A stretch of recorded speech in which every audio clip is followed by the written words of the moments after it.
여러분 아시는 것처럼 바울은 최선을 다해 예수 믿는 사람들을 잡아서 감옥에도 가두고 죽이기도 했습니다. 왜냐하면 그게 옳은 길이라 생각했기 때문이죠.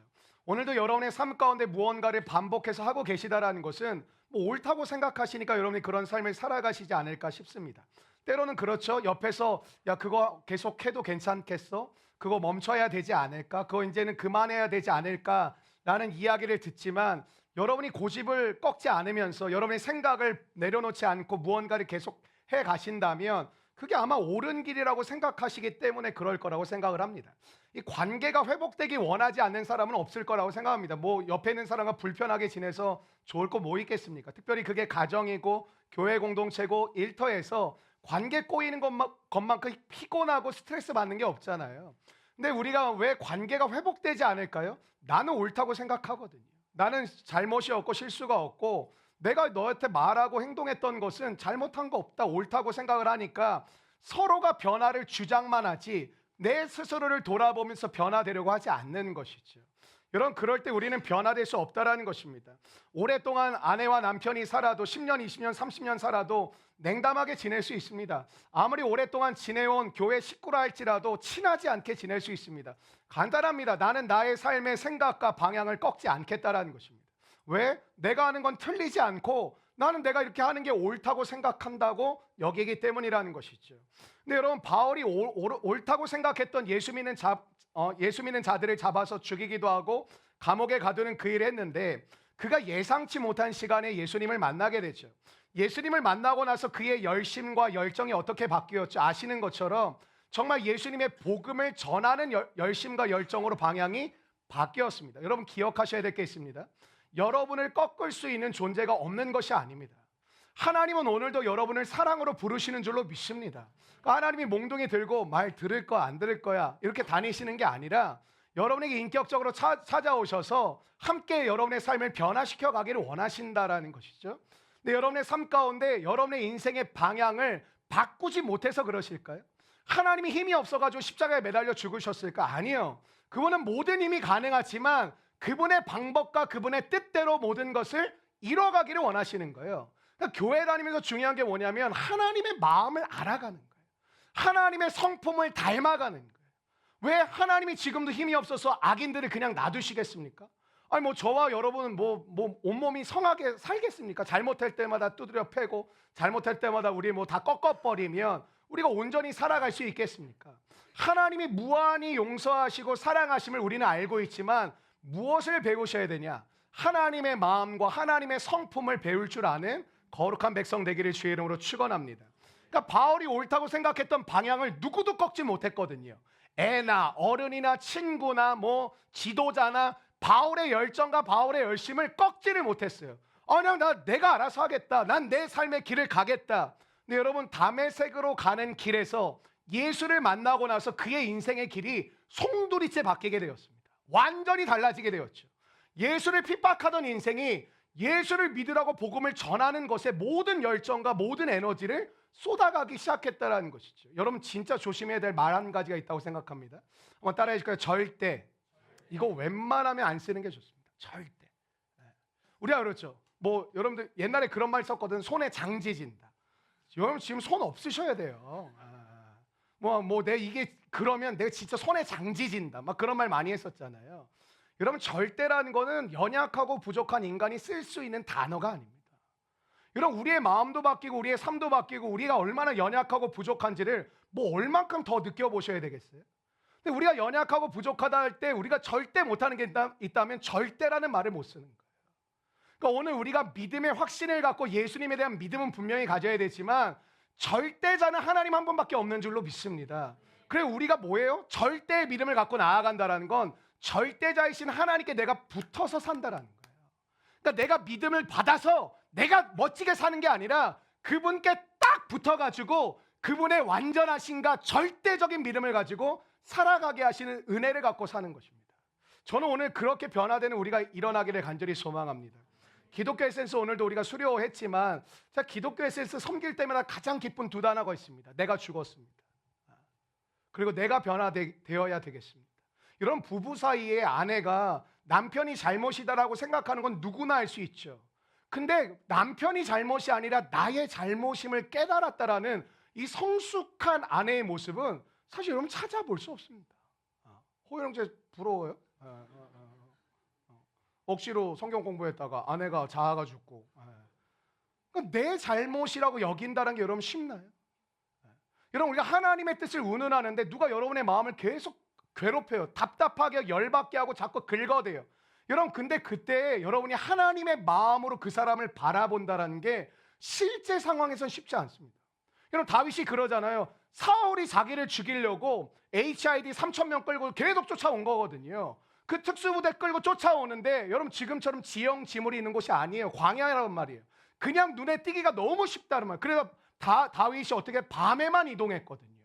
왜냐하면 낮에 이 딱 나오는 순간 금방 발각이 됐고, 여러분 HID가 쫓아오는데 뭐 못 잡겠습니까? 다 잡아버리지. 근데 하나님께서 이 다윗에게 이 사울을 죽일 수 있는 두 번의 절체절명의 찬스가 있죠. 좀 더러웠죠. 똥 쌀 때. 막 나는 그거 못 참았을 것 같아. 그 냄새, 그 막 소리 웃기지 않았을까요? 그만하겠습니다. 네네. 그 뭐 사운드 아시죠? 뭐 똥 안 싸요? 근데 뭐라 그래요? 여호와께서 기름 부은 자를 내가 함부로 손댈 수 없다. 여러분 그거 쉽지 않아요. 여러분 직장에서 여러분이 예수의 마음을 가지고 누구 하나 한마디 듣고 넘어가는 것도 힘들어 죽겠는데, 여러분을 죽이려 하고 여러분의 인생을 망가뜨려고 하는 사람 앞에서 여러분이 그 사람의 코를 납작하게 해줄 수 있는 기회가 왔는데, 하나님께서 사랑하시는 자, 하나님께서 하신다라는 마음으로 기다리고 버틴다라는 거, 그 생각보다 쉽지 않습니다. 우리 솔직히 예수 믿지만 그런 순간에 어떤 말이 나오죠? 아싸, 하나님이 나에게 기회를 주셨다고, 저놈을 작살낼 수 있는 기회를 주셨다고 그렇게 받아들이지, 여호와께서 기름 부은 자를 마른 자를 내가 손댈 수 없다라는 말이 쉽지 않다라는 것이죠. 여러분 참 아이러니하게도 바울은 실패를 통해 예수를 만났습니다. 그러니까 교회 이게 목회하는 게 왜 어렵냐면, 여러분이 좀 잘 나가실 때 나도 여러분을 좀 만나면 좋을 것 같다는 생각을 하거든요. 여러분 돈도 좀 많이 버시고 성공도 하셨을 때 나도 옆에서 뭐 기도도 했고 같이 맛있는 식사도 하고 하는데, 대부분 실패하고 교회로 오세요. 안 되겠다, 교회 가야겠다 이러고 오신단 말이에요. 대부분 망하고 다 막 뭐 찢기고 상하고 그 다음에 오시거든요. 여러분 오늘 바울도 실패를 통해 예수님을 만나게 돼요. 여러분 우리가 삶을 살아가면서 마음 한켠에 지워지지 않는 마음에 하나의 두려움이 있다고 생각합니다. 그건 뭐냐면 실패에 대한 두려움이라고 생각합니다. 그러니까 여러분의 마음 가운데 무언가를 열정적으로 하고 계심에도 불구하고 끊임없이 마음 한켠에 지워지지 않는 마음의 두려움이 있다면 실패에 대한 두려움이지 않을까요? 여러분 실패하지 않는 사람은 없습니다. 옆 사람 보실까요? 실패 몇 번 한 것 같으세요? 겁나 많이 한 것 같죠? 그럼 실패에 대한 우리의 반응에 따라 이런 거요. 실패를 했어요. 근데 그 실패가 왔는데, 내가 실패를 당했는데, 실패를 겪고 있는데, 실패에 대한 반응에 따라서 삶을 살아가기도 하고 삶이 그 자리에서 중단되어 가기도 합니다. 어쩌면 오늘도 이 자리에 무기력하고 힘이 빠진 분들이 계실 거예요. 실패일 수 있어요. 근데 여러분 그 실패에 대한 반응에 따라서 우리의 인생이 달라진다는 것을 기억하시기를 바랍니다. 그럼 여러분 실패는 뭘까? 한번 따라가 배워야 하는 시간. 이런 실패의 의미가 무엇인지를 저는 오늘 함께 배우기를 원합니다. 실패의 의미가 뭘까? 실패를 언제 하죠? 새로운 일 할 때 여러분 좀 실패 많이 하지 않으세요? 내가 한 번도 안 해본 거 할 때, 새로운 일을 할 때, 그리고 여러분이 미숙하고 잘 해보지 않았을 때, 이런 거죠. 우리 자매들이 뭐 요즘에 옛날 같은 시대도 아니고 집에서 뭐 엄마 뭐 밥상 차린 거 도와드리고 이런 시대가 아니잖아요. 엄마도 지금 렌지에 돌려서 이제 아빠를 섬기고 있는 판에 뭐 인덕션은 왜 사신 거예요? 전자레인지만 2대 있으면 될 것 같은데. 계속 집에서 이 소리밖에 나지 않으니까 이거밖에 안 나잖아요. 그러니까 뭐 요리를 할 일이 별로 없잖아요. 그러니까 저는 가끔 이제 뭐 이렇게 결혼해서 신혼집 이사 신방할 때 집에서 밥을 해드리겠습니다 할 때 살짝 겁이 나요. 난 마루타가 아닌데, 나는 완성품을 먹고 싶은데. 그럼 좀 친하면 물어봐요. 그거 사오는 거야, 하는 거야? 뭐 이러는 거야. 더 싫어, 짜증나. 분명하게 출처를 밝혀달라. 차라리 사와라. 난 그게 더 좋다. 근데 여러분 미숙하니까 뭐 하다 태워 먹기도 하고, 뭐 하다가 이제 뭐 안 되기도 하고. 제가 이제 찌개 이런 거 국 좋아하거든요. 저희 아내가 요리를 그래도 곧잘 하는 편인데, 제가 순두부찌개를 되게 좋아하는데 순두부찌개를 하는 날마다 실패를 하는 거예요. 그 내가 이제 정죄를 많이 했죠. 당신은 왜 이걸 못 끓이냐? 그 순두부찌개집에 가서 요렇게 똑같이 끓여달라. 못 끓이겠으면 잠깐 여기 며칠 알바를 좀 해봐라. 굉장히 친절한 남편 아닙니까? 욕하지 마십시오. 결국 내가 해 먹었습니다. 내가 해 먹었어요. 내가 속이 터져가지고 그냥 내가 했어요. 내가 한 게 더 맛있더라고. 아내가 나와서 설교하겠습니다. 내 편은 아무도 없어.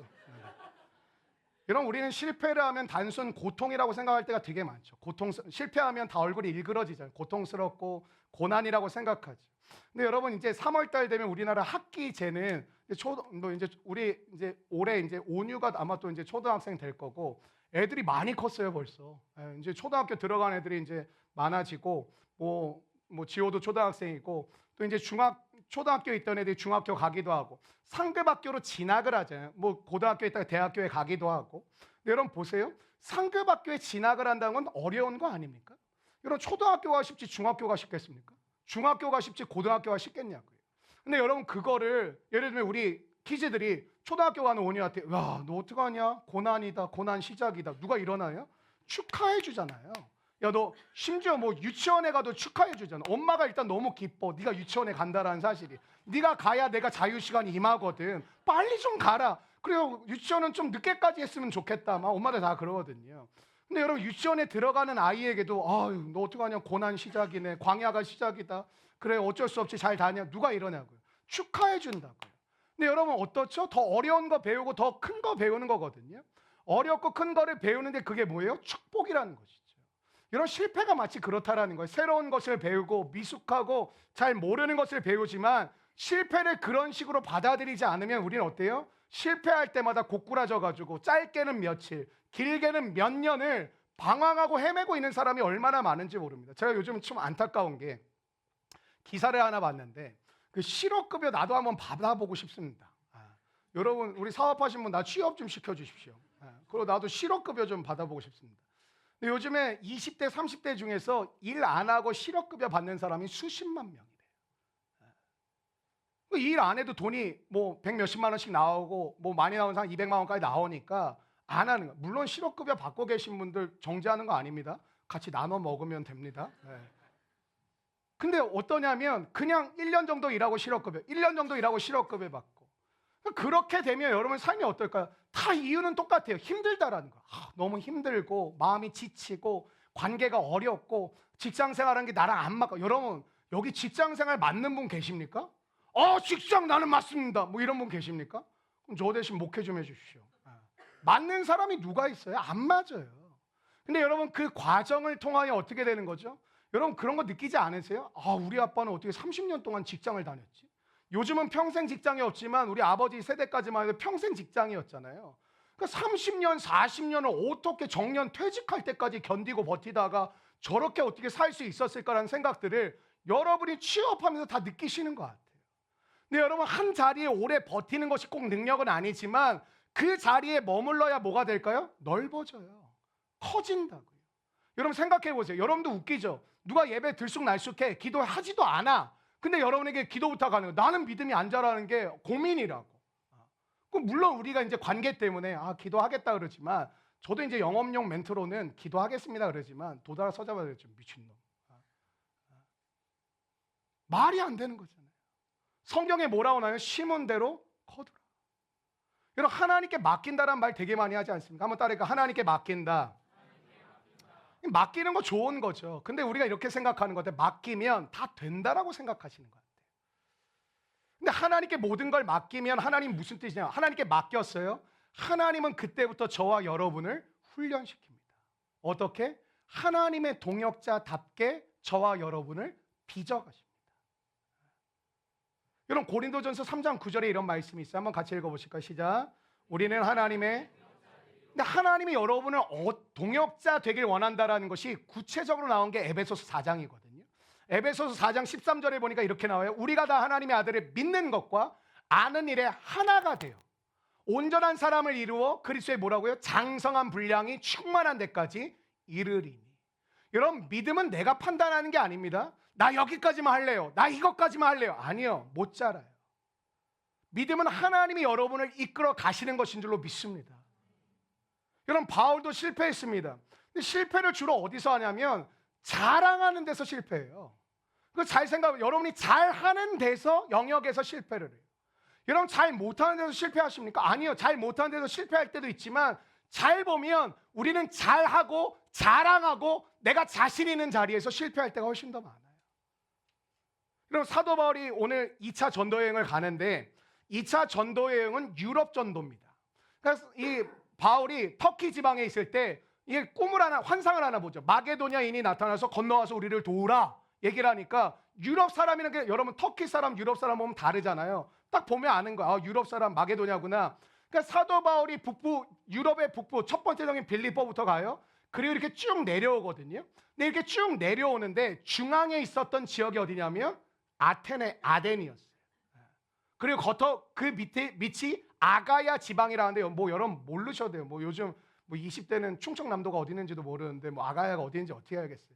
아가야에 뭐가 있냐면 고린도가 있었어요. 그러니까 오늘 고린도 전서잖아요. 고린도 교회에 쓴 사도 바울의 편지란 말이에요. 그럼 고린도 교회가 세워지기 전에 바울은 어디에 있었을까요? 어려워요? 아테네에 있다가 내려왔다니까. 다시 하겠습니다. 환상을 봐가지고 빌립보 내려와가지고 아테네, 그 성경에 아덴이라고 나왔는데 아테네, 그 다음에 그 밑에가 고린도였어요. 그러니까 이렇게 내려왔다니까요. 아이, 몰라도 돼요. 그러니까 아테네, 고린도 한번 따라해. 아테네, 고린도. 그러니까 아테네에서 먼저 전도를 하게 되는데 오늘 사실은 사도 바울의 모습이 조금 심상치 않아요. 그게 3절 말씀이라고 저는 생각을 하는데 한번 같이 읽어보실까요? 3절 말씀입니다. 시작. 내가 너희 가운데 거할 때, 여러분 사도 바울 하면 이미지가 좀 이렇게 강하고 자신감 있고 뭔가 이렇게 저돌적이고 도전적인 이미지잖아요. 근데 여러분 되게 안 어울리지 않아요? 약하고 두려워하고 내가 힘이 떨었다. 그러니까 쫄았다라는 거거든요. 왜 쫄았을까요? 여러분 고린도 오기 전에 아테네에서 전도를 했잖아요. 완전히 실패했어요. 완전히 그냥 개망했어요. 완전히 뭐 이런 말씀 안 되는데 망했어요. 그러니까 사람이 실패하면 어떻게 되죠? 낙심하고 의기소침해지죠. 그러니까 여러분 실패 이후에 고린도에 갔으니까 지금 복음을 전하러 나아가야 되는데 재미난 특징이 있어요. 사도 바울이 집 밖에도 잘 안 나갔어요. 몇 번 안 나갔어요. 나가서 자기 만나는 사람의 몇 명에게만 복음 전하고 복음을 잘 전하지도 않아요. 왜냐하면 지금 실패 때문에 두려워하는 거예요. 여러분 저는 안타까운 게 실패 안 하는 사람은 없잖아요. 근데 인생의 큰 실패라고 자기가 여겨지는 어떤 사건들 때문에 인생이 스탑되어 계신 분들이 너무 많지 않나 그런 생각이 들어요.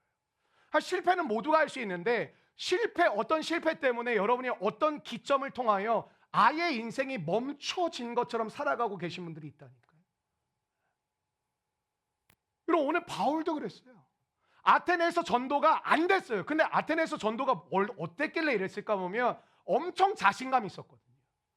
여러분 사도 바울이 아테네에 갔을 때 자신감이 쩔었어요. 왜냐하면 그런 거 있잖아요. 아, 여기는 진짜 나랑 딱 맞는 곳이다. 여러분 우리가 이렇게 많은 사람이 있어도 그런 느낌이 오는 사람이 있잖아요. 딱 만나서 대화 딱 나눠보면 와, 이 사람 나한테 보내신 진짜 동역자인가 보다. 와, 진짜 대화 잘 통한다. 와, 진짜 생각이 비슷하다. 와, 진짜 뭐가 이게 맞는다. 여러분 그게 망할 조짐입니다. 그것만 맞는 거예요. 그것만. 사도 바울이 그랬어요. 딱 아테네 들어가는 순간 야, 하나님이 나를 너무 잘 아시니까 나한테 딱 맞는 사역지로 나를 그래서 하나님 환상을 보여주셨구나. 그래서 나 일로 가려고 그랬는데 왼쪽으로 오라고 하셨구나. 왜냐하면 여기가 나랑 딱 맞는 곳이구나. 그랬던 데 중에 그랬던 데가 아테네였어요. 여러분 아테네 여러분 잘 아신 것처럼 헬라 철학이 꽃피운 곳이고 철학의 중심지입니다.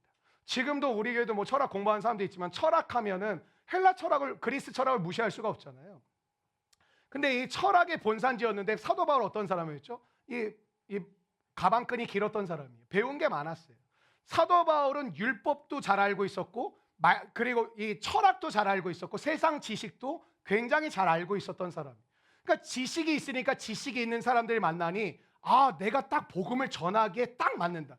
난 이 사람들이 어떤 사람인지 금방 알 것 같다. 내가 어떻게 복음을 전해야 될지 알 것 같다는 마음이 들었어요. 그리고 엄청 열정적으로 전하는데 복음을 전한 내용을 여러분 그 사도행전 17장에 나오고 나중에 읽어보시면 사도 바울이 처음으로 복음을 전하는데 십자가가 없어요. 예수 그리스도가 없어요. 그 전까지는 예수를 외치고 십자가를 외쳤거든요. 원색적인 복음을 전했거든요. 근데 이 아테네에서는 철학을 얘기하고 인문학을 얘기하고 역사를 얘기하고 지식을 자랑하면서 그 사람들을 누구보다 내가 잘 알기 때문에 복음을 잘 전할 수 있을 거라고 생각했어요. 근데 완전히 망했어요. 여러분도 그렇죠. 여러분이 어느 직장에 딱 취직을 했는데 하나님의 인도하심인 것 같다. 하나님이 나를 너무 잘하셔서 이곳에 보내셨다. 조심하셔야 돼요. 이런 베드로가 언제 넘어죠? 베드로 어부니까 물고기 잡는 게 전공이잖아요. 밤새도록 그물을 내렸는데 한 마리도 잡지 못해. 거기까지는 그럴 수 있어요. 근데 누구한테 한마디를 듣죠? 목수한테 한마디를 들어. 물고기를 그렇게 잡으면 되냐? 그 예수님이 오셔가지고 목수거든요. 어부한테, 난 예수님도 대단하셔. 어부한테 가서 그물을 내려라. 그럼 베드로가 가장 자신 있는 자리에서 무너졌다. 오늘 어쩌면 여러분의 삶에 가장 자신 있고 뭐 가장까지는 아니더라도 그래도 내가 잘 알고 내가 컨트롤이 가능하고 내가 이건 이렇게 하고 저건 저렇게 한다는 생각이 가득 찬 자리에서 우리는 때로는 심하게 무너질 때가 많습니다.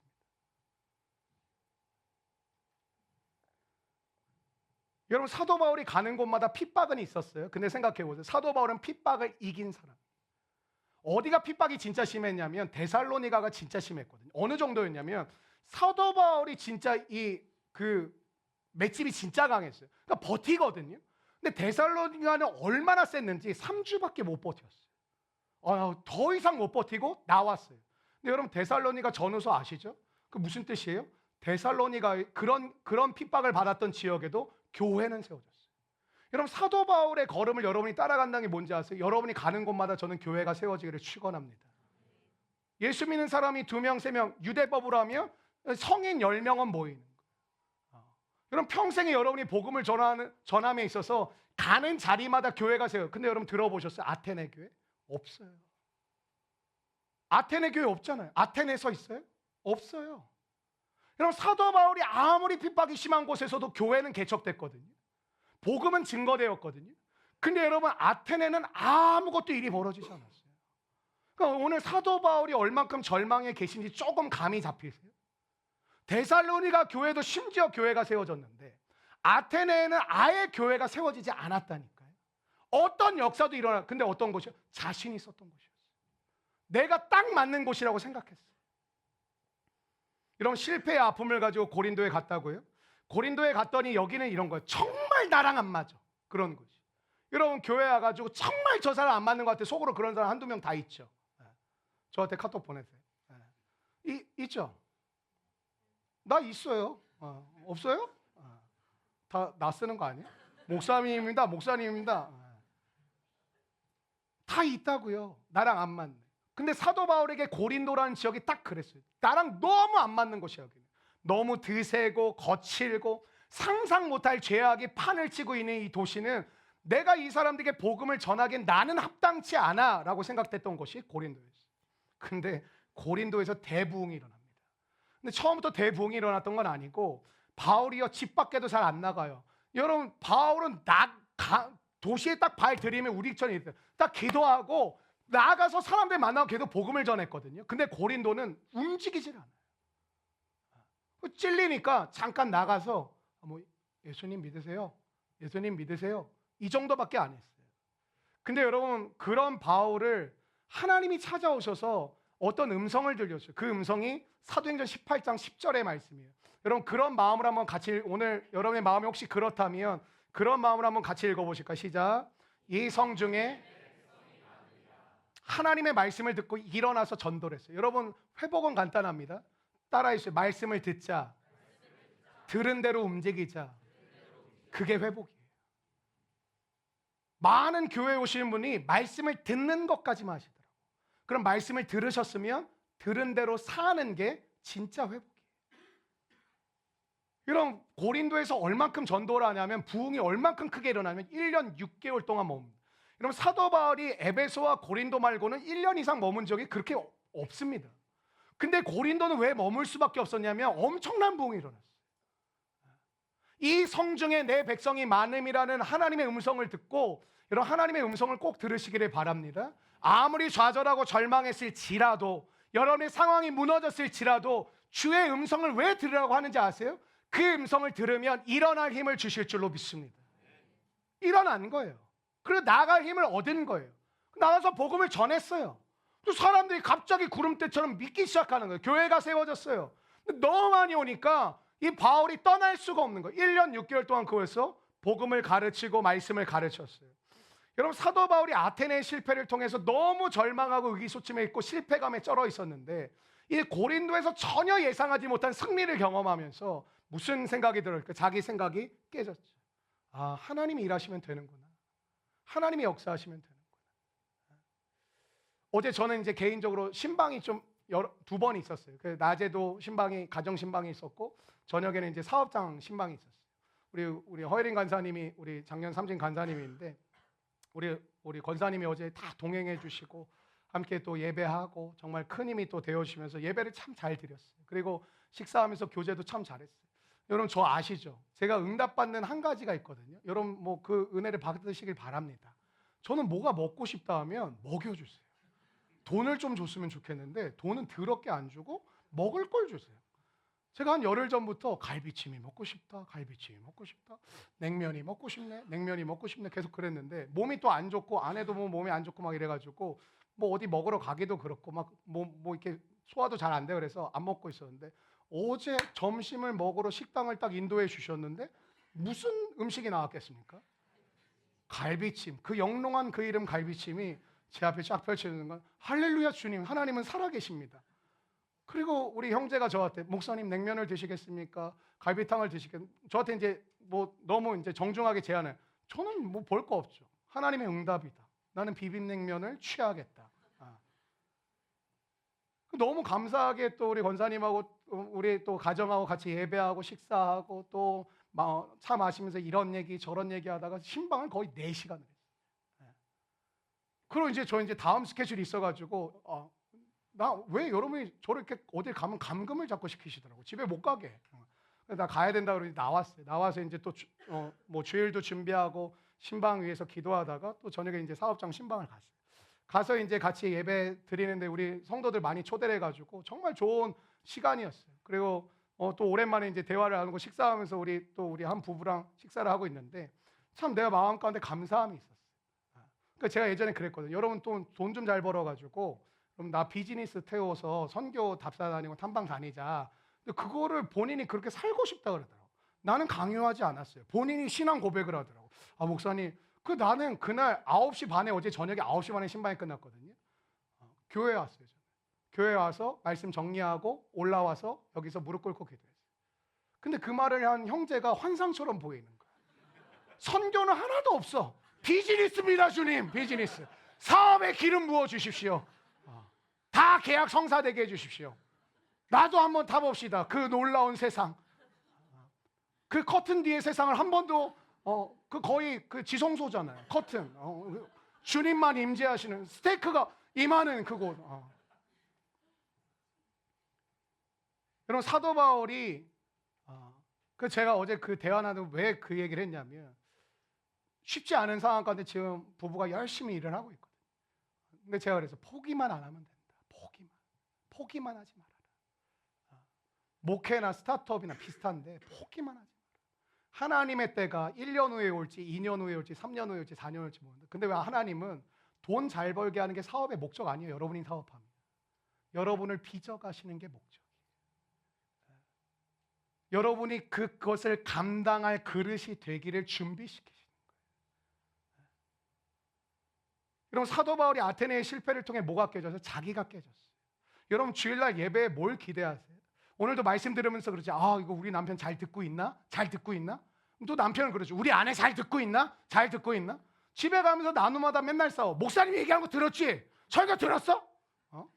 당신을 향한 말씀 아니야. 그럼 이제 가정은 전쟁이 되는 거죠. 또 너 들었어? 여러분, 전했던 말씀의 내용이 2절이거든요. 이 고린도에서 무슨 내용을 전했냐? 2절인데 한번 같이 읽겠습니다. 시작. 내가 너희 중에서 예수 그리스도와, 이 이야기 왜 했을까요? 아테네에서 십자가 예수 그리스도 안전했어요. 뭐 아예 안전했다고 보기는 어렵지만 그 전에 비하면 예수님 이야기, 십자가 이야기보다는 철학 이야기, 역사 이야기, 문학 이야기, 그들의 사회상을 이야기하면서 복음을 전했어요. 근데 사도 바울이 거기서 깨지고 나서 뭘 전했냐? 난 예수님의 십자가만 전하겠다. 난 그리고 예수 그리스도만 증거하겠다. 근데 우리도 그렇잖아요. 저도 그런 유혹이 있어요. 그러니까 여러분이 제 이제 설교의 목표는 여러분을 설득시키는 거거든요. 근데 설득시키는 건데 제가 이제 마음가운데 하나 갖는 목표는 아무도 안 재우는 게 제 목표예요. 뭐 이렇게 여기까지 오셔서 왜 주무세요? 집에서 주무시지? 온라인 켜놓고 주무시지? 그것도 대단한 성실함이라고 생각합니다. 난 교회 가서 잘 거야. 목사님을 낙심시킬 거야. 그런 마음 뭐 오시는 거예요? 근데 이렇게 그러다 보니까 이제 좀 재밌게도 하고 하려는데 그래도 마음 가운데 늘 놓치지 말아야 된다는 건 십자가와 예수 그리스도. 근데 그게 왜 유혹이 되냐면 여러분 별로 안 좋아해요. 여러분이 눈 반짝할 때가 두 번 있거든요. 재밌는 얘기할 때. 그리고 돈 얘기할 때. 근데 여러분 십자가 예수님 얘기하면 보통 이렇게 표정들이 별로 안 좋아요. 난 가끔 내가 스님인가? 뭐 이런 생각을 해요. 근데 그런 유혹이 복음을 전하는 여러분에게도 있잖아요. 여러분 전도하는데 뭐 우리 교회 한번 와봐. 우리 교회 좋아. 뭐 사람들 좋아. 뭐 이런 프로그램 있어. 뭐 모두 해. 이런 거 얘기하지. 여러분 십자가에 피 묻은 예수님 이야기 하십니까? 그거 얘기하는 거 되게 꺼려한다고. 여러분은 안 하고 여러분이 영업해서 데리고 오면 목사님 처리해 주십시오. 근데 여러분의 삶 가운데도 마찬가지. 여러분 정말 예수님과 그의 십자가를 믿으십니까? 그럼 그걸 증거해야 되거든요. 근데 우리는 그거를 증거하지 않는다는 거예요. 오늘 바울이 그걸로 깨졌어요. 그럼 어떤 태도로 전했냐? 4절과 5절의 말씀입니다. 한번 같이 읽어보실까요? 시작. 내 말과 내 전도함이 설득력 있는 지혜의 말로 하지 아니하고 다만 성령에 나타나신가 능력으로 하여 너희 믿음이 사람의 지혜에 있지 아니하고. 보세요. 내용은 십자가고 예수 그리스도고 어떤 태도로 전한다? 내 말의 지혜와 내 지식으로 전하지 않고 오직 하나님을 향한 믿음으로 성령의 능력에 의지하여 전하겠다. 여러분 실패는 뭐라고요? 배우는 시간이라고. 한번 따라해 주세요. 아, 이렇게 하면 안 되는구나. 근데 저도 이제 사역하고 교회에서 여러분들과 함께 동역하다 보면 뭐 사역하다가 어려울 수도 있고 또 무너질 수도 있고 여러분 개인의 삶에서 가정에서 직장에서 어려움과 실패를 겪으실 때가 있잖아요. 사람은 실패 보면 딱 두 가지 반응으로 갈리더라고요. 첫 번째는 피하거나 숨더라고요. 내가 어렵고 두려우니까 피해버려요. 그 상황을, 그 환경을, 그 자리를. 그리고 숨어버려요. 그러니까 피하거나 숨는 작용이 하나 있고 또 하나가 뭐냐면 남 탓을 해요. 근데 남 탓을 하는데도 제가 봤을 때 질적으로 제일 나쁜 남 탓은 뭐냐면 이런 거예요. 예를 들면 제가 우리 뭐 어떤 간사에게 이건 이렇게 해야 되지 않겠냐, 그건 잘못한 것 같다 그러면 그냥 이거를 그러네요, 그렇구나 받아들이고 같이 가면 되잖아요. 근데 꼭 이런 사람들이 가끔씩 있어요. 제가 연약해서 그래요. 제가 부족해서 그래요. 제가 봤을 때 이거는 질적으로 진짜 최악입니다. 그 자기의 부족함을 인정하고 받아들이고 함께 어깨동무하고 성장해 가는 것을 선택하지 않고 제가 부족해서 그래요. 제가 연약해서 그래요. 혹시 여러분 직장에서도 이런 표현을 하지 마십시오. 제가 남 탓하는 것도 부류가 좀 있다고 생각하는데 최악이 뭐냐? 제가 연약해요. 부족해요. 그만할까요? 그만둘까요? 안 하면 되잖아요. 여러분 그 인생은 아무런 성장 없습니다. 여러분 언제가 제일 약합니까? 여러분 욕심을 부릴수록 약하다는 거 아세요? 여러분 욕심이 강한 사람은 사리분별이 잘 안 돼요. 판단력이 흐려져요. 욕망이 너무 강하면 욕망의 특징은 뭐죠? 빨리 이루고 싶거든요. 그러니까 욕심과 욕망, 내가 저 빨리 갖고 싶어. 빨리 저 자리에 가고 싶어. 빨리 내가 그런 집에 살고 싶어. 내가 그런 걸 누리고 싶어. 그러니까 이 마음의 조급성이 오다 보니까 어떠냐면 분별력이 떨어져요. 여러분의 욕망과 여러분의 뜻과 여러분의 자랑대로 할 때 공통 분모는 뭐죠? 나. 근데 언제가 제일 강하죠? 십자가 붙들 때, 예수를 자랑할 때, 하나님의 뜻을 의지할 때. 여러분의 분모가 하나님이 되어질 때 여러분이 강해질 줄로 믿습니다. 왜냐? 여러분은 무너지면 끝이잖아요. 여러분 교회 와서 꼭 하셔야 될 게 있어요. 한번 따라해 주세요. 동역자 만들자. 이 시대를 살아가면서 제일 위험한 게 뭔지 아세요? 여러분을 위해 기도해 줄 두세 사람이 없으면 여러분 진짜 힘듭니다.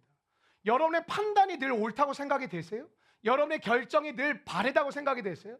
여러분에게 옆에서 그 마음을 여러분이 아무런 부담감 없이 나누고 기도를 부탁하고 함께 의견을 나눌 수 있는 동역자 2-3명 정도가 없다면 여러분 우리의 인생을 살기조차 힘듭니다. 여러분 좋은 친구 만드십시오. 특별히 아마 우리 장년들, 우리 남성들은 이런 문화가 아니에요, 여러분. 아버지들 문화는 만나가지고 여러분 아버지들이 모여가지고 야 우리 뭐 설날에 모여서 나눔을 시작해보자. 너 한 해 동안 어떻게 지냈니? 뭐가 감사했니? 그럼 형 미쳤어요? 뭐 이러지. 50대 이상의 남성들이 나눔이라는 것 자체를 해본 적이 별로 없거든요. 근데 우리 아줌마들은 나눔이 그냥 삶의 목적이야. 나눔이 없으면 나를 죽여라 그냥 이런 거야. 나누고 싶어서 장난 아니야. 그래서 그 국회의원들처럼 시간 올려놔야 돼. 6분 이상 말 못하게. 마이크 내가 하나 사드릴게. 마이크 멈춰야 돼. 그래야 말을 멈추지. 계속 다시 한번 말씀드리지만 끝으로 말씀드리겠습니다. 제가 너무 감사해서 말을 안 할 수가 없네요. 말이 안 끝나 엄마들은. 근데 아빠들은 말을 할 줄 몰라. 뭐예요? 술을 의지해야 돼. 그러니까 술에 취해야 내 상태가 아니어야만 말이 나. 그러니까 특히 소극적이고 얌전하신 아빠들이 술에 빠져 있는 분들이 의외로 되게 많아요. 왜냐하면 자기도 말하고 싶고 표현하고 싶고 자녀들에게 고맙다고도 말하고 싶고 뭐 싫은 것도 얘기하고 싶은데 그 용기가 없는 거예요. 아빠들 뭐 하죠? 말하지 마. 엄마가 말하면 아빠들은 늘 똑같아. 말하지 마. 왜냐하면 자기가 그거를 풀어갈 힘이 없어요. 그러니까 아빠들은 업무적, 사업적 일에 이 말 외에는 말을 잘 못해. 그러니까 여러분 교회에서 팀 모임한다는 게 쉬운 게 아니에요. 각자 배경이 다르고 각자 처해 있는 위치가 다르잖아요. 근데 그런 우리가 공통 분모가 내 얘기하겠습니다. 내 얘기하겠습니다 하면 여러분 그거 듣다가 서로 실족하고 시험 들고 짜증나고 열받고 안 가. 그렇게 될 수밖에 없어요. 또 그냥 너무 공식적으로 큐티를 안 옵시다 그러면 큐티 안 하는 분들 깜짝 놀라지. 다음 주부터 못 오겠구나. 결단을 하지. 어려운 거야 간사들도. 하나님을 이야기는 해야겠는데 또 뭐 큐티로 하자 그러면 난 큐티 안 하는데 못 하는데 어려운데 뭐 이러고 또 말씀 보셨어요라는 말 자체가 우리 안에서 자연스러워야 되지 않습니까? 뭐 여러분에게 제가 일주일 만에 만나요. 불경 읽으셨습니까? 뭐 이렇게 물을 수는 없잖아요. 근데 말씀을 읽는 사람이 없어요. 기도를 하는 사람이 없어. 그러다 보니까 서로 말을 못해. 그러니까 교회 오면 은혜 받은 사람 자꾸 짜증나는 거야. 먹는 얘기, 뭐 취업 얘기, 뭐 돈 얘기, 재테크 얘기 자꾸 그런 얘기만 해. 이거 세상이랑 뭐가 다르냐? 근데 여러분 뭐가 필요하냐면 그거를 비난한다고 될 문제도 아니고 그걸 강요한다고 될 문제도 아니고 함께 문제를 진단하고 각 팀마다 함께 조금씩 움직여가면서 빚어져가는 은혜가 일어나야 돼요. 팀 모임 안 할 거예요? 여러분 인간에게는 결심이 3가지가 필요하대요. 첫 번째 어떤 거예요? 예수 믿는 결심. 한번 따라해. 예수 믿는 결심. 뭐 여러분 대부분 결심하신 것 같아요. 근데 2번째 결심이 뭐가 오냐면 하나님의 뜻을 내 뜻대로 이루겠다는 결심들을 다 한다라는 거예요. 그러니까 이 결심 속에 무너지고 나서야 3번째 결심을 한대. 하나님의 뜻을 하나님의 방법대로 하겠다. 여러분 오늘 여러분의 삶 가운데 고난이 오는 이유는 되게 간단합니다. 3번째 결심을 좀 하라는 거예요. 하나님의 뜻을 하나님의 방법으로 하라는 것입니다. 한번 따라해 주실까요? 하나님의 뜻을 하나님의 방법으로 하자. 그럼 여러분 제3의 결심을 가지고 살아가는 거. 하나님의 뜻을 하나님의 방법으로 가지고 산다는 게 구체적으로 목사님 그건 뭡니까? 제가 아주 친절한 목사 아닙니까? 제가 설명을 드릴게요. 한번 따라해볼게요. 거의가 아니라 진짜가 되라. 그러니까 오늘 설교 제목은 리얼 크리스천인데 진짜가 되라는 거죠. 믿는 척하지 말고 믿는 자가 되라는 거예요. 위선 부리지 말고 진실하게 살라라는 거예요. 근데 여러분 생각해 보세요. 거짓말을 적당히 하고 사는 게 더 어려워요. 진실하게 사는 것보다. 난 믿는 척하는 게 더 어렵지 않아요? 기도하는데 그냥 찬양하면 이게 더 어려워요. 믿는 자가 되라는 거예요. 물론 이해해요. 그게 안 되는데 뭐 어떻게 하겠어요. 여러분 기도하는 척하려면 힘들죠. 기도를 그냥 하세요.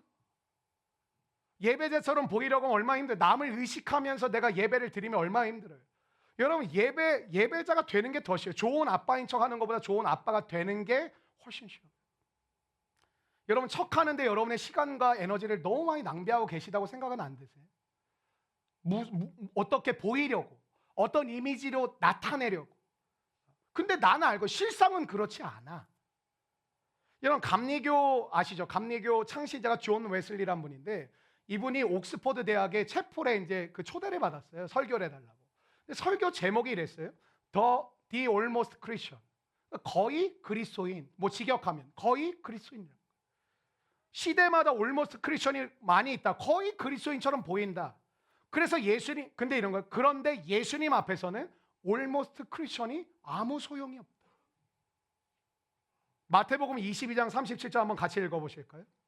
시작. 예수께서 이르시되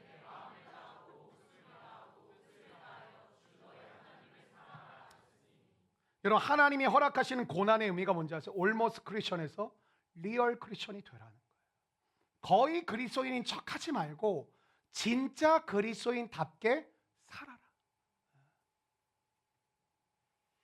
남자친구가 군대를 갔어요. 여기 경험 있으신 자매들 있죠? 위기예요, 기회예요? 군인 찬 자매들은 빨리 대답해 주세요. 위기예요, 기회예요? 뭐라고요? 위회예요? 어떤 사람에게는 기회일 수 있고 어떤 사람은 위기일 수 있겠죠. 환승기회, 다른 오빠 만날 수 있는 기회. 그놈이 들어가니 다른 남자가 잘 보이네. 사실 그런 거보다 더 큰 기회가 있는데 어떤 기회인지 아세요? 내가 진짜 사랑했는지, 사랑하는 척 했는지를 알 수 있어요. 그러니까 리얼 러브인지 올모스트 러브인지를 떨어져 보면 알 수 있어요. 그러니까 맨날 붙어 다니는 것도 사실 그 정신건강이 그렇게 유익하다고 생각하지 않아요. 그러니까 이런 거예요. 떨어져 보고 내가 그 사람을 향해서 기다리는 대가를 치러야 되잖아요. 뭐 면회도 가야 되잖아요. 편지도 막 써야 되잖아요. 그 대가를 치르는 진짜 사랑인지. 근데 갈 때는 뭐 눈물도 났어. 그 훈련소에서 뭐 기다릴게, 거짓말이죠. 기다릴게 하고 막 걱정하지 말라고. 제가 군대에서 뭐 했는지 아세요? 제가 상담병 했거든요. 그러니까 저는 그 수색 중대에 있으면서 우리 연대장이 우리 목사님 나를 추천해가지고 상담병을 또 시켰어요. 그러니까 다 어떤 애냐면 이거 자살 하다가 끌려오네. 그리고 탈영했다가 잡혀오네. 근데 우리 목사님 너무 그 사역을 잘하셔가지고 연대장님한테 영창 보내지 말고 교회에 딱 열흘만 시간을 달라고. 그러고 이 애들이 변화되면 영창 보내지 말자고. 그리고 이 애들을 변화시켜 보자고. 그걸 받아주셨어요. 근데 목사님은 15분 대하고 나한테 불러가지고 재영아, 네, 자 놀아줘라, 네. 내가 어떻게 변화를 시켜? 근데 너 왜 탈력? 그러니까 너 몇 살이야? 제가 이렇게 물어봤어요. 뭐 몇 살이야? 내가 형이야. 형 동생으로 하자. 그리고 이제 초코파이 일단 한 박스 놓으면 애가 눈이 이미 위로의 눈이 돼요. 먹어. 먹으면서 얘기해보자. 야, 너 왜 근데 탈영하려고 그랬어? 했더니 여자친구와 헤어지겠다. 그럼 막 나 욕했지 막. 너 그럴 필요 없다. 세상에 반은 남자요, 반은 자매다. 그 막 그 답답함을 막 얘기하더라고. 그 너가 이 과정을 통해 무엇을 배워야 된다. 물론 이제 걔네들 그런 말 안 들리죠. 근데 재밌는 게 뭐냐면 제가 위로의 힘을 경험했던 게 그냥 저도 뭐 할 말이 없잖아요. 뭐 얘가 헤어졌지 내가 헤어진 건 아니잖아요. 근데 막 뭐 이렇게 옆에서 그냥 일과 시간 되면 옆에 붙어서 먹을 거 주고 뭐 얘기하고 싶으면 얘기 들어주고 그냥 옆에 이렇게 가만히 있었거든요. 근데 얘가 위로를 받고 얘가 회복이 되는 거예요. 제일 나도 쇼크 받았던 게 지가 긋다가 지가 놀랬어. 나 죽을 거야 하는데 이걸 긋다가 놀랬어. 그 의무대 데리고 왔더니 웃더라고 거기 의사 선생님이.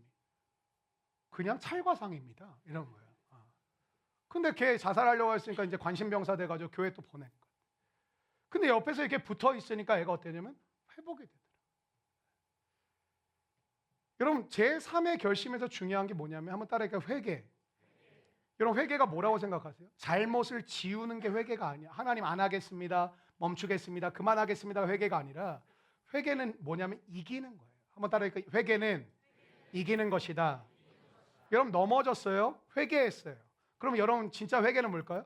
넘어지고 질질 짜고 잘못했습니다가 회개가 아니라 넘어지고 회개하고 일어나 걷는 게 회개예요. 여러분 탕자가 허랑방탕하게 아버지 재산 들고 텄어요. 먼 나라에 가서 지 마음대로 살았어요. 근데 아버지께 돌아왔어요. 회개죠. 돌아왔으니까. 근데 여러분 탕자의 회개는 뭐예요? 탕자가 돌아온 게 회개가 아니에요. 돌아왔으면 아버지의 아들답게 다시 사는 게 회개라고요. 근데 어떤 마음 갖고 왔어요? 아버지, 저는 아버지 아들이라 일컬음을 받을 수가 없습니다. 제가 아버지 마음에 대못을 박았는데 제가 어떻게 아버지 아들이겠습니까? 저는 그냥 품꾼의 하나로 여겨주십시오. 근데 아버지가 뭐라 그래요? 난 너를 품꾼으로 본 적이 한 번도 없다. 여러분의 마음이 불편하고 여러분의 마음이 죄책감이 있고 여러분의 마음이 내가 이런 죄 졌는데 저런 죄 졌는데, 하나님은 여러분을 한 번도 자녀가 아니라고 생각하신 적이 없어요. 여러분 한번 옆사람 인사해요. 절대 품꾼이 될 수 없습니다. 여러분 잘못해도 아들이에요. 여러분 우리가 계속 이 알면서 삶으로의 말씀을 나누면서 여러분 우리가 계속 이 고린도전서 말씀을 나누고 있는데, 알면서 삶으로 가는 게 왜 이렇게 어려울까? 다들 물어보면 작년들부터 청년들까지 다 똑같은 얘기. 그렇게 살아야 되는데요. 그렇게 사는 게 맞는데요. 제가 왜 이럴까요? 왜 전 변화가 안 될까요? 이게 작년부터 청년까지 다 똑같이 얘기한다니까요. 근데 저는 오늘 말씀을 준비하면서 무슨 생각이 들었냐면, 너무 명확하다. 진짜가 아니면 삶은 없어요. 여러분 내가 여러분의 부모님의 자녀잖아요. 여러분 자녀로 사는 게 힘들어요? 엄마를 보면 자꾸 아줌마 같아요? 아빠를 보면 자꾸 아저씨 같냐고? 아니잖아요. 여러분의 부모님의 자녀라는 진짜 여러분의 정체성이 있잖아요. 그러니까 엄마 앞에 가면, 아빠 앞에 가면 안 하던 행동들도 나오잖아요. 다른 장로님이나 권사님, 집사님 앞에서 안 보이는 행동들이 나오잖아요. 결혼하신 분들 아내와 남편이 진짜잖아요. 그리고 여러분이 남편인 척 하려고 노력을 하세요? 아내 앞에만 가면 무장해제가 되는 것이죠. 내 모든 걸 알고 있는 존재니까. 거꾸로도 마찬가지잖아요. 근데 우리가 하나님의 자녀라는 게 리얼, 진짜면 우리가 하나님의 자녀로 사는 게 어려울까요? 우리가 하나님의 자녀답게 살아가는 게 숙제일까요? 내가 하나님의 자녀인데 내가 자녀답게 살아가는 게 그렇게 어려운 거냐고요. 내가 내 아빠의 아들, 내 엄마의 아들로 사는 게 어려워요? 그냥 내가 그분들이 나를 낳았다고 한 걸 믿는 순간부터는 진짜 아들이니까 먹여주고 돌봐주고 여태까지 입혀주고 키웠겠지. 그게 믿어지면, 아빠 엄마에 대한 믿음으로 살면, 여러분 이제 곧 설날이잖아요. 아빠 엄마의 자녀라는 거는 노력이 필요하지 않아요. 그렇잖아요. 내가 아빠 엄마의 자녀라는 리얼인데. 여러분 권사님들하고 아무리 친해도 권사님 김치 좀 담가주세요 이렇게 말 못하잖아요. 근데 엄마한테는 그런다고. 엄마 김치 없어? 맡겨놨어요? 그럼 얘기한다고 하는데, 엄마 김치 없어? 엄마 반찬 좀 안 해줘? 왜? 그분의 자녀니까 자녀답게 사는 게 그거거든. 근데 엄마 아빠가 여러분이 와가지고 어머님 그간 평안하셨습니까? 부담 드리고 싶지 않아 금방 떠나겠습니다. 엄마가 좋아하겠냐? 아빠가 좋아하겠냐? 1년에 몇 번 보지도 못하는데 설날 내려와서 잠깐 보고 금방 올라간다 그러면 말은 못하지만 마음으로는 왜 빨리 가니? 왜 빨리 가니? 하루라도 자고 가지. 그게 어렵냐고요. 저와 여러분이 하나님의 자녀잖아요. 근데 왜 우리는 이렇게 자녀답게 사는 게 어렵죠? 왜 진짜 가짜를 운운해야 되죠? 넌 진짜야, 넌 가짜야, 넌 올모스트야, 너는 리얼이야. 내가 자녀인데, 자녀로 살아가는 노력이 뭐가 필요해 사실. 내가 그분의 자녀인데. 저는 자녀가 없지만 우리 키즈들하고 제가 이렇게 시간들을 보내면서 굉장히 큰 기쁨이 있어요. 제 이제 남동생이 하나 있거든요. 저 남동생 가정에 딸이 하나 있어요. 저한테 조카죠. 난 걔보다 우리 애들이 훨씬 좋아. 얘는 1년에 만나봤자 4-5번 만나거든. 근데 얘네는 매주 만나. 그래 보면은 뛰어와. 안겨. 목사님.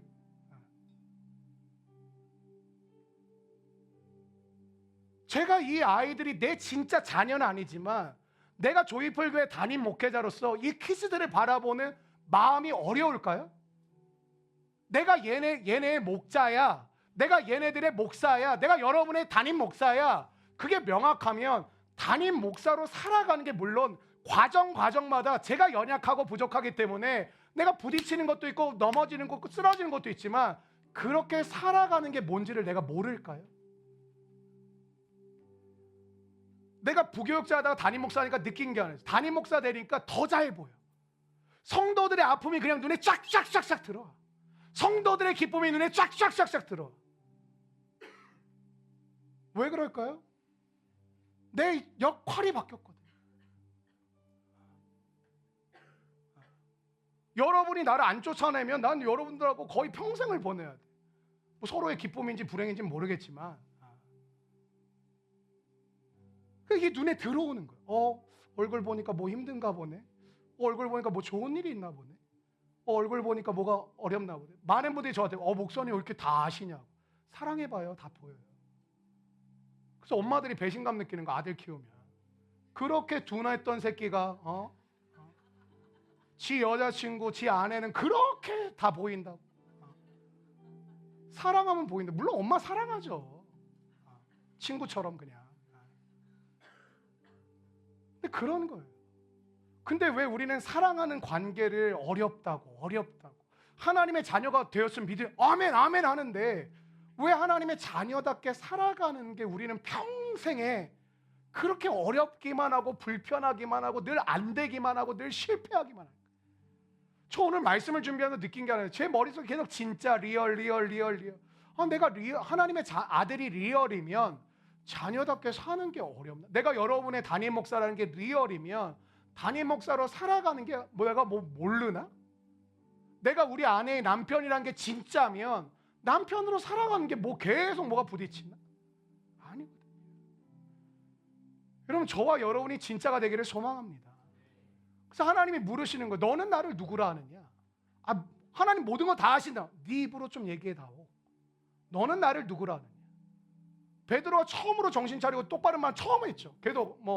계속 뒤에서 술 마셨던 것 같아. 베드로는 주는 그리스도시요 살아계신 하나님의 아들이십니다. 처음으로 칭찬해. 예수님도 깜짝 놀랐어. 바요나 시모나 내가 복이 있도다. 이를 내게 알게 하는 너의 육신의 아버지가 아니라 하늘 아버지께서 너에게 알려주신 것이다. 그래 뭐라 그래요? 내가 너에게 천국 열쇠를 주리니 너가 땅에서 매면 하늘에서도 매일 것이요 땅에서 풀면 하늘에서 풀리랴. 이거를 그지 같은 목사들이 여러분에게 권세가 있으니까 다 됩니다. 여러분 그렇게 되는 거 아니에요. 왕의 아들, 왕의 딸이 됐으니까 그런 권세가 주어진 거지. 내가 그 천국 열쇠를 받아서 내 마음대로 할 수 있는 게 아니에요. 우리가 해야 될 건 딱 하나는 그냥 붙어 있는 거예요. 그분한테. 나는 실패했지만 그분은 실패 안 하잖아요. 나는 무너지지만 그분은 무너지지 않잖아요. 그러니까 여러분 너무 실망할 필요도 없고 너무 흥분할 필요도 없어요. 그렇다고 우리가 뭐 감각 없이 살자라는 게 아니라 기쁨이 오면 기뻐하고 즐기고 어려움이 오면 너무 바닥까지 떨어지지 말고 여러분들을 붙들고 계신 하나님을 의지하고 일어날 수 있는 은혜가 있게 되기를 축원합니다. 열사님 인사합시다. 포기하지 맙시다. 포기하지 않으면 돼요. 그럼 주께서 우리의 삶 가운데 놀라운 은혜를 베푸실 줄로 믿습니다.